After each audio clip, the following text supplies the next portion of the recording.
In this video, we're going to take a look at a strategy for graphing inequalities in two variables and take a look at some of the conventions that are followed when graphing such inequalities.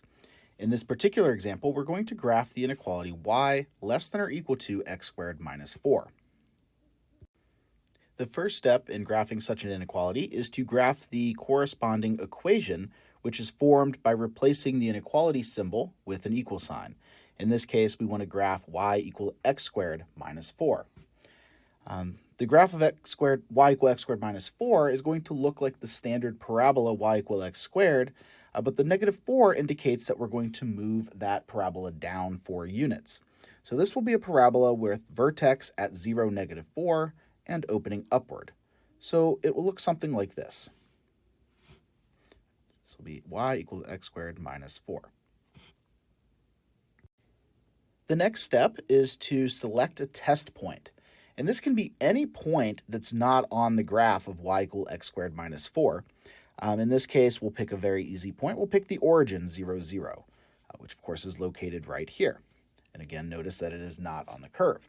We could have picked any point not on this curve, and that would have been a perfectly fine test point to use.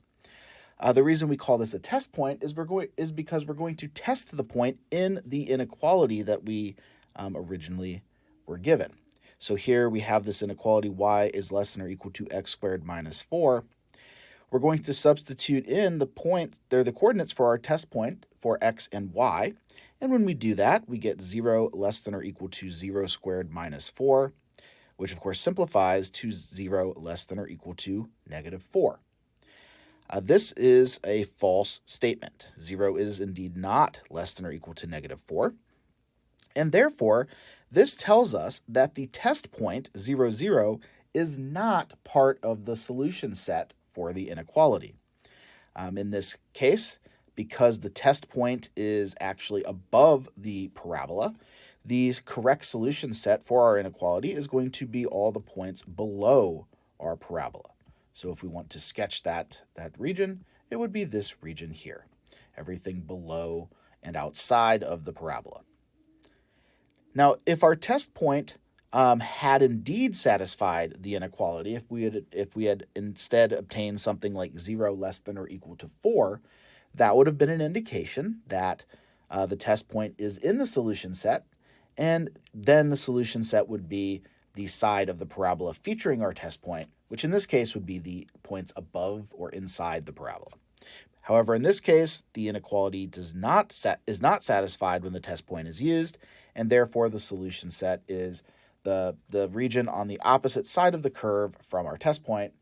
In other words, the points below or outside the parabola here. So this general strategy can be applied to solve any inequality with two variables by first graphing the associated equation and then using a test point to determine which side of the equation is the appropriate solution set. One thing that we want to be able to distinguish when graphing inequalities is the difference between a less than or equal to inequality, such as the one in this example, and the corresponding strictly less than inequality. If instead of this inequality, we wanted to graph y less than x squared minus 4 with a strict less than, nothing about our process would be different. We would have the same equation, y equal x squared minus 4. We could use the same test point, 0, 0. Substituting into the inequality would yield 0 strictly less than negative 4, which is also false, and therefore the solution set would be the points below or outside of the parabola.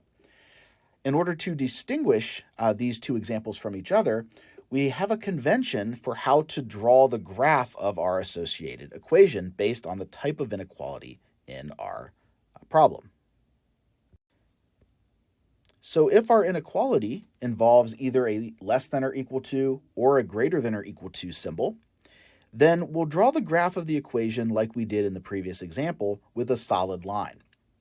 However, if the inequality involves a strict less than or strict greater than inequality, to distinguish this from the previous case, we're going to graph the equation drawn with a dashed line. Here you can see the same parabola that we just considered on the previous example. The first one in the first bullet point is like in the previous example where we had a less than or equal to symbol in our inequality. However, if it had been a strict less than, we would have drawn the parabola at the bottom of the screen with a dashed line. And this will distinguish the inequalities less than or equal to and less than, and greater than or equal to and greater than. And as an illustration for this convention, we look here at all four of the possible inequalities with the associated equation y equal x squared minus 4. The two on the top are when y is either greater than or equal to x squared minus 4. And notice that here we have the shaded region being the points above the parabola. The difference being that for the first one, when it's y greater than x squared minus 4, we have a dashed line for our curve. And in our second one, where we have a greater than or equal to symbol, we have a solid line. The two graphs on the bottom represent y less than or equal to x squared minus 4, y less than x squared minus 4 and y less than or equal to x squared minus 4, respectively. Again, we have the points that are below the curve in these two cases, and these are distinguished from each other by having a dashed line for the curve when it's strictly less than, and a solid line when it's less than or equal to. The graph in the bottom right corner is the one that we produced in the first example in this video.